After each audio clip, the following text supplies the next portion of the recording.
मैं doctor Pankaj Pareek, assistant professor, department of EAFM, government girls college Jhunjhunu. Hello students, आप सब कैसे हैं? आशा करता हूँ आप सब अपने घरों पे सुरक्षित होंगे, स्वस्थ होंगे।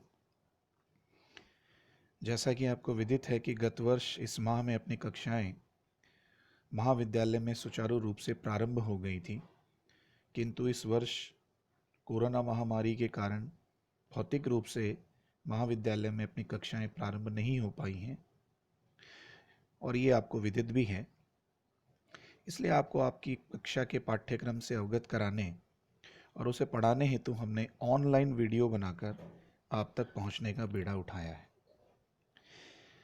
प्रिय विद्यार्थियों, आपने सत्र 2019-20 में प्रथम वर्ष की परीक्षा दी थी, इसलिए आशा करता हूं कि परीक्षा प्रश्न पत्र किस प्रारूप का आता है, उसमें कितने नंबर के कितने प्रश्न आते हैं, यह आप सबको पहले से विदित है।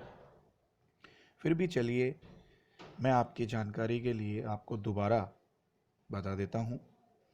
आपके जो 3 वैकल्पिक विषय हैं,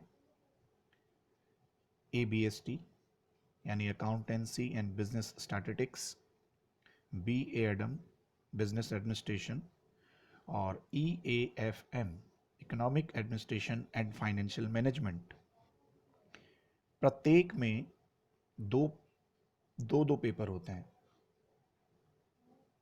फर्स्ट पेपर और सेकंड पेपर। यानी ABST के 2 पेपर हैं, जिनमें पहला पेपर आपका इनकम टैक्स का, दूसरा पेपर कॉस्ट अकाउंटिंग का। बिजनेस एडमिनिस्ट्रेशन में भी 2 पेपर हैं, पहला paper company law and secretarial practice और दूसरा पेपर मैनेजमेंट का। और EFM में भी 2 पेपर हैं, इकोनॉमिक एनवायरनमेंट इन राजस्थान और जो दूसरा पेपर है वो फाइनेंशियल मैनेजमेंट है।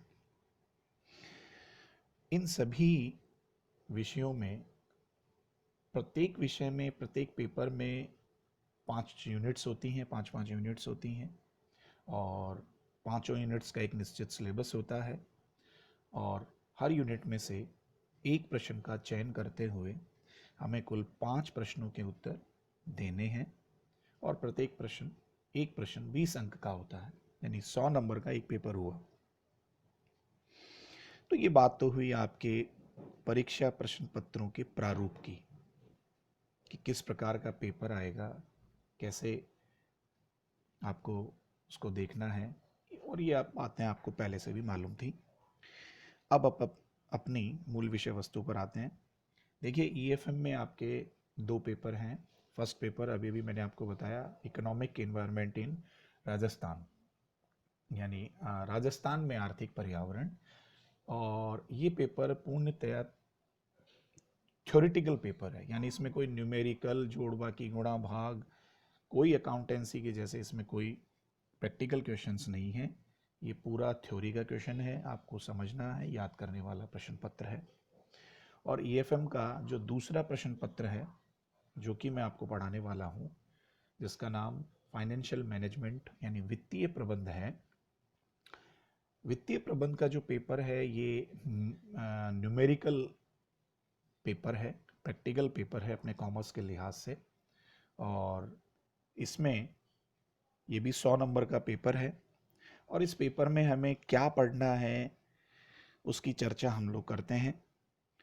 देखिए, वीडियो में आपको इस विषय का पाठ्यक्रम लिखा हुआ दिख रहा है, मैं आपको इसके बारे में थोड़ा विस्तार से बताना चाहता हूँ। देखिए, सिलेबस में जो यूनिट फर्स्ट है, मैंने हर जगह पे आप देखिए थ्योरी एक शब्द लिखा है और उसके नीचे प्रैक्टिकल और न्यूमेरिकल लिखा है। केवल मैंने आपको समझाने के लिए लिखा है। प्रैक्टिकल मीन्स जैसे साइंस में प्रैक्टिकल होते हैं, उस टाइप के प्रैक्टिकल अपने नहीं होते हैं, आपको पता है। थ्योरेटिकल का मतलब इसमें कोई जोड़ बाकी गुणा भाग के प्रश्न नहीं आते हैं, आपको एक समझना है, उसको याद करना है और याद की हुई चीज़ को आपको लिखना है। तो जो सबसे पहली चीज़ यूनिट फर्स्ट में थ्योरी के हिसाब से जो आपको दी हुई है वो है वित्तीय प्रबंध। जो वित्तीय प्रबंध है, आप इसे वित्तीय प्रबंध के मूल तत्व भी कह सकते हैं। और ये वित्तीय प्रबंध क्या होता है, वित्तीय प्रबंध किसे कहते हैं, वित्तीय प्रबंध के क्या उद्देश्य हैं, वित्तीय प्रबंध का क्या महत्व है आज के युग में, ये सारी बातें इसके अंदर हम पढ़ेंगे। क्योंकि जो वित्त होता है वो आधुनिक व्यवसाय का जीवन रक्त है। ये उद्योग और वाणिज्य के लिए उसी प्रकार महत्वपूर्ण है जिस प्रकार पहियों को चिकनाई देने वाला तेल, या हम कह सकते हैं हड्डियों के लिए मज्जा, या नाड़ियों के लिए रक्त। तो इसके बारे में हमें विस्तार से कि वित्त कार्य क्या होता है, व्यवसायिक वित्त क्या होता है, वित्तीय प्रबंध के उद्देश्य, लाभ अधिकरण और वित्तीय प्रबंध का क्षेत्र है, उसके कार्य हैं, महत्व हैं, सीमाएं हैं, इनका क्या संगठन है, मॉडर्न जो बिजनेस वर्ल्ड है उसमें वित्त प्रबंध के कौन कौन से काम होते हैं, क्या क्या उनकी लाइबिलिटीज़, क्या क्या उनके दायित्व होते हैं। यानी वित्तीय प्रबंध के बारे में हमें विस्तार से इस टॉपिक में पढ़ना है। अब जो दूसरा विषय है कि वित्तीय प्रबंध की जिम्मेदारियां, ये भी वित्तीय प्रबंध से संबंधित ही एक टॉपिक है कि जो फाइनेंशियल मैनेजर होते हैं उनके क्या क्या दायित्व होते हैं। तो ये जो दोनों टॉपिक आपको दिख रहे हैं, फाइनेंशियल मैनेजमेंट और फाइनेंशियल मैनेजर की रिस्पॉन्सिबिलिटीज़, ये थ्योरेटिकल हैं और इसे हम पढ़ेंगे। दूसरा देखिए, जो टॉपिक लिखा हुआ है वो फाइनेंशियल स्टेटमेंट्स हैं, यानी वित्तीय विवरण। आपने जब 10th पास करके 11th में जब आप आए थे तो उस समय भी आपने लाभ हानि खाता कैसे बनाते हैं, है ना, चिट्ठा कैसे बनाते हैं, तो वो सारी चीज़ें ही वित्तीय विवरण में आती हैं। यानी फाइनेंशियल मैनेजमेंट में हम इनकम स्टेटमेंट जो बनाते हैं वो कैसे बनाते हैं, बैलेंस शीट जो बनाते हैं वो कैसे बनाते हैं। देखिए, इनकम स्टेटमेंट जो होता है वो एक तरीके से लाभ हानि खाता ही होता है, लेकिन आपको पता है जब हम प्रारूप अलग अलग कर देते हैं तो वो एक खाते का और एक विवरण का स्वरूप ले लेते हैं। बाकी प्रॉफिट एंड लॉस अकाउंट ही होता है। किसी भी व्यवसाय में हम लाभ हानि खाता क्यों बनाते हैं? लाभ हानि खाता हम इसलिए बनाते हैं कि व्यवसाय की प्रगति को मापें कि फाइनेंशियल प्रोग्रेस क्या है, और बैलेंस शीट हम लोग इसलिए बनाते हैं कि वित्तीय स्थिति क्या है, यानी फाइनेंशियल पोजीशन क्या है। तो इसमें कई स्टेटमेंट्स आएंगे, कई चीज़ें आएंगी जो हमें पढ़नी है। और उसके बाद आपको दिख रहा है वित्तीय विवरण की तकनीकें, जो फाइनेंशियल स्टेटमेंट्स की बहुत सारी टेक्निक्स होती हैं जिनमें कैश फ्लो है, फंड फ्लो है, आपका ट्रेंड एनालिसिस है और रेशो वगैरह है। ये सारी चीज़ें हम इसके अंदर विस्तार से पढ़ेंगे। दूसरी यूनिट है, उस दूसरी यूनिट में 3 महत्वपूर्ण शीर्षक हैं, ये बड़े शीर्षक हैं, इंपॉर्टेंट हैं। रेशो एनालिसिस यानी अनुपात विश्लेषण। रेशो कितने प्रकार के होते हैं, कौन कौन से होते हैं, किस प्रकार की कंपनियों में किस प्रकार के रेशोज निकाले जाते हैं, है ना। ये सारी चीज़ें हम लोगों को रेशो एनालिसिस के अंदर पढ़नी है, हमको अध्ययन करनी है। और दूसरा जो टॉपिक है, दूसरा और तीसरा जो टॉपिक है वो फंड फ्लो एनालिसिस और कैश फ्लो एनालिसिस है, यानी कोष प्रवाह विवरण और रोकड़ प्रवाह विवरण। ये दोनों वैसे एक दूसरे से संबंधित विषय भी हैं और प्राय हमारे परीक्षा में इनसे संबंधित जो हैं वो प्रैक्टिकल क्वेश्चंस भी आते हैं, इन्हें हमें विस्तार से पढ़ना है। तीसरी जो यूनिट है उसके अंदर 2-3 हेडिंग्स हैं जो थ्योरी के हैं, याद करने वाले हैं, जिनमें वित्तीय नियोजन एवं पूर्वानुमान की वित्त से संबंधित चीज़ों का नियोजन करना और उनसे संबंधित चीज़ों का पूर्वानुमान लगाना, इनके बारे में हमको पढ़ना है। प्राय इसमें कोई प्रैक्टिकल क्वेश्चन नहीं होता है, प्रैक्टिकल क्वेश्चंस प्राय नहीं आते हैं, फिर भी प्रोजेक्टेड इनकम स्टेटमेंट और प्रोजेक्टेड बैलेंस शीट होती है जो हमारी इनकम स्टेटमेंट और उसी से संबंधित चीज़ें होती हैं। तो इस टॉपिक में 2 चीज़ें हैं, एक वित्तीय नियोजन है और एक वित्तीय पूर्वानुमान है। तो वित्तीय नियोजन जो होता है वो तो संस्था के मूल उद्देश्यों की प्राप्ति के लिए वित्तीय क्रियाओं का अग्रिम निर्धारण जो हम करते हैं उसको हम वित्तीय नियोजन कह सकते हैं। संस्था का मूल उद्देश्य क्या होता है? संस्था का मूल उद्देश्य न्यूनतम प्रयासों से अधिकतम लाभ कमाना होता है। यानी अंशधारियों की जो समता होती है, समता इक्विटी जो होती है, उसको कुशलतम रीति से अधिकतम करना है। इसे हम वित्तीय नियोजन कह सकते हैं, है ना।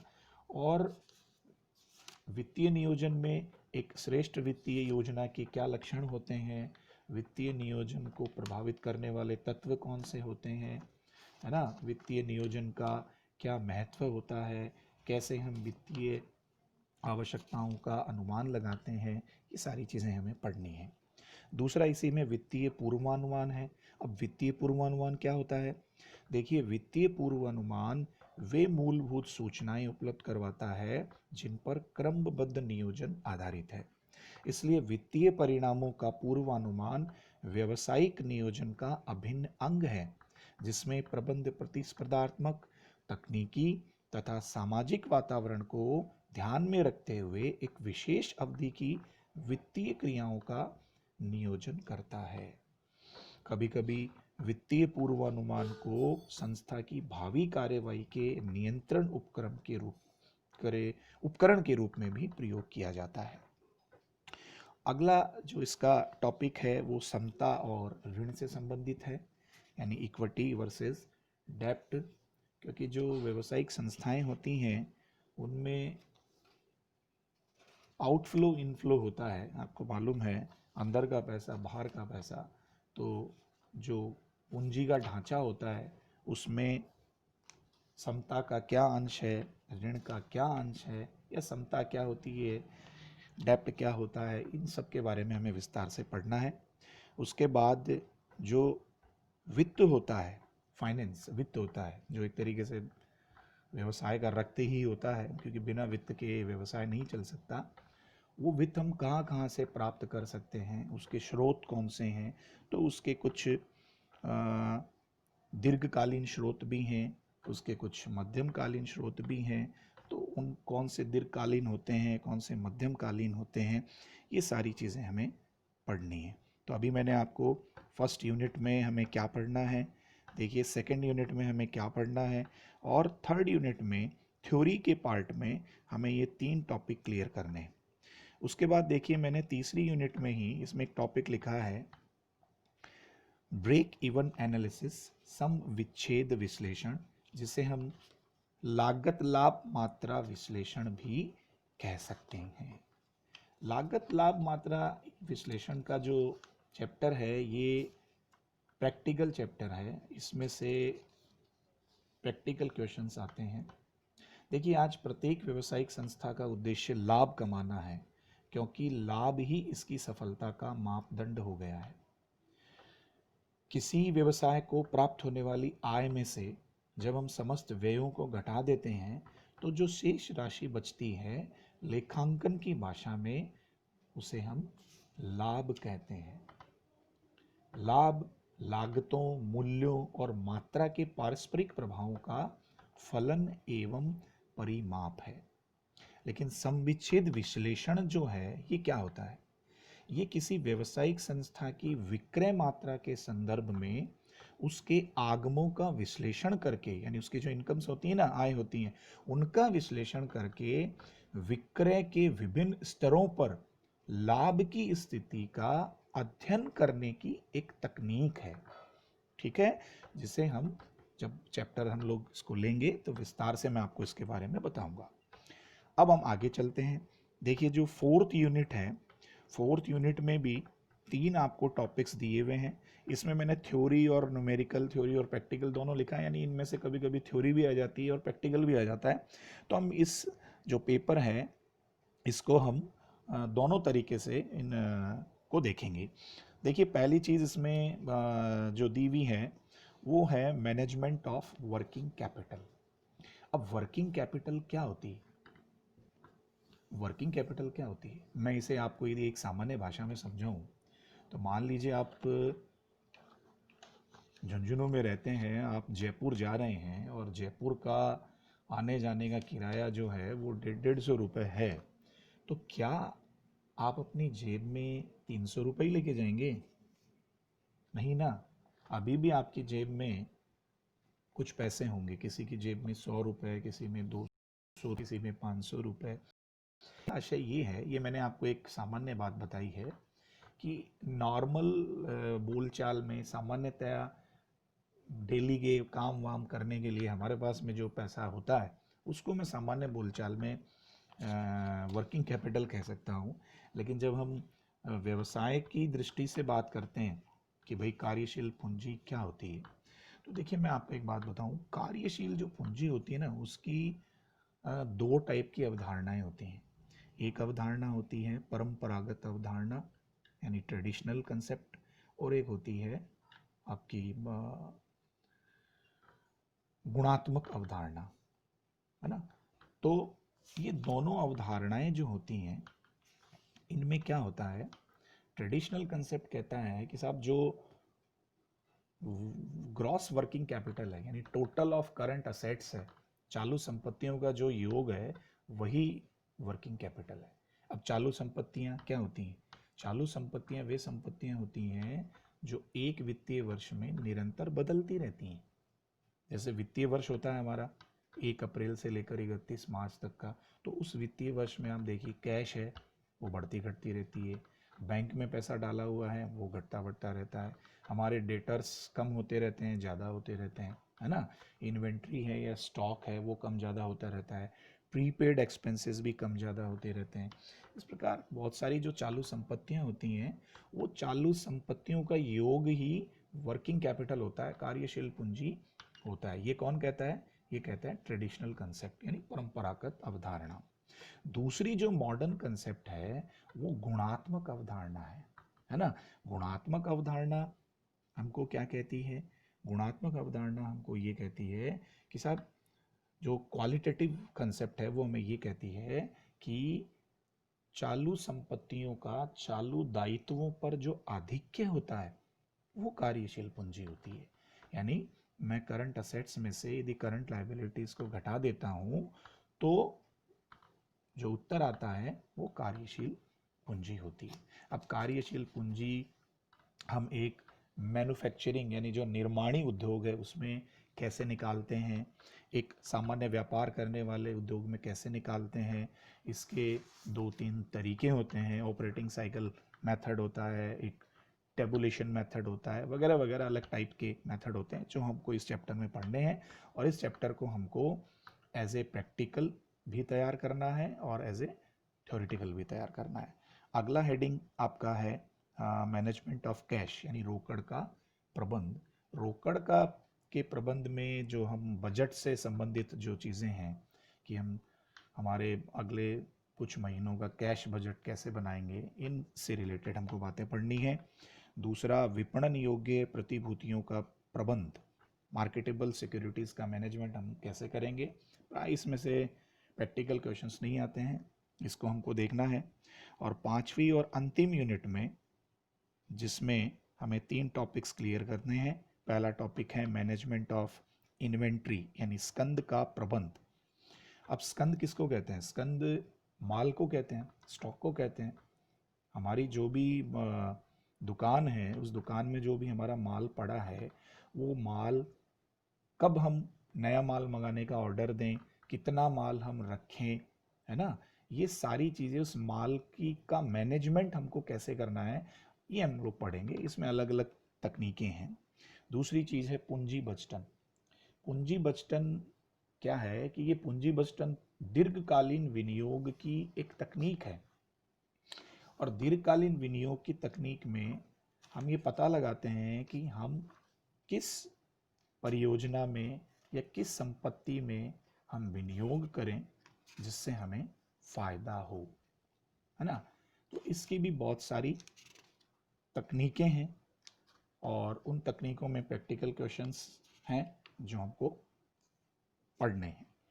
और वैसे आप देखें तो ये कि पूंजी बचतन जो है वो एक विनियोजन का निर्णय है ना, क्योंकि पूंजी बचतन पूंजी के दीर्घकालीन नियोजन से संबंधित एक प्रक्रिया है।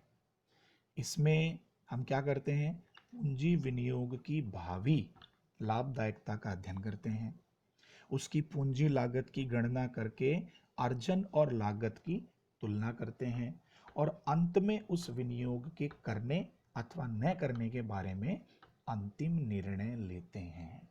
अतः मैं यदि आपको एक लाइन में समझाना चाहूँ तो पूंजी बजटन से आशय पूंजी व्यय विकल्पों के उद्भव, मूल्यांकन, चयन और अनुवर्तन, जैसे हम फॉलो अप करना कहते हैं, की संपूर्ण प्रक्रिया से है। और फिर पूंजी बजटन के क्या क्या उद्देश्य होते हैं, मूल रूप से इसमें पूंजी बजटन की जो तकनीकें होती हैं कि इसमें हम पे बैक पीरियड क्या होता है, या average rate of return method क्या होता है, नेट प्रेजेंट वैल्यू मेथड क्या होता है, प्रॉफिटेबिलिटी इंडेक्स क्या होता है, इंटरनल रेट ऑफ रिटर्न क्या होता है, ये सारी जो तकनीकें हैं ये हम पढ़ेंगे और इनमें प्रैक्टिकल क्वेश्चंस जो हैं उनको हल करेंगे। और अंतिम जो आपका टॉपिक है वो है डिविडेंड पॉलिसी, लाभांश नीति। देखिए, लाभांश जो होता है, यदि मैं सामान्य भाषा में आपको बताऊं तो लाभांश तो जब हम किसी कंपनी के शेयर्स लेते हैं, अंश लेते हैं, और उस कंपनी को प्रॉफिट होता है तो उस प्रॉफिट में से हमारे लिए गए अंशों के अनुपात में हमें उस प्रॉफिट में हिस्सेदार बनाता है, उसे हम एक सामान्य भाषा में हम लाभांश कह सकते हैं। यानी मैं आपसे कहूँ तो कोई संस्था है, उसकी कुल आय में से समस्त व्ययों को घटाने, विभिन्न कोषों, करों आदि की व्यवस्था जब हम कर लेते हैं, उसके बाद जो राशि बचती है वो विभाजन योग्य लाभ होती है, यानी उसका जो बंटवारा होता है वो शेयर होल्डर्स में किया जाता है। तो इससे रिलेटेड एक नीति होती है, यानी जो लाभांश नीति होती है वो ये तय करती है कि वित्तीय प्रबंध के जो 3 महत्वपूर्ण निर्णय होते हैं, वित्तीय प्रबंध के 3 निर्णय होते हैं, वो कौन से होते हैं। देखिए, पहला निर्णय होता है विनियोग, दूसरा वित्त पोषण, और तीसरा लाभांश, है ना।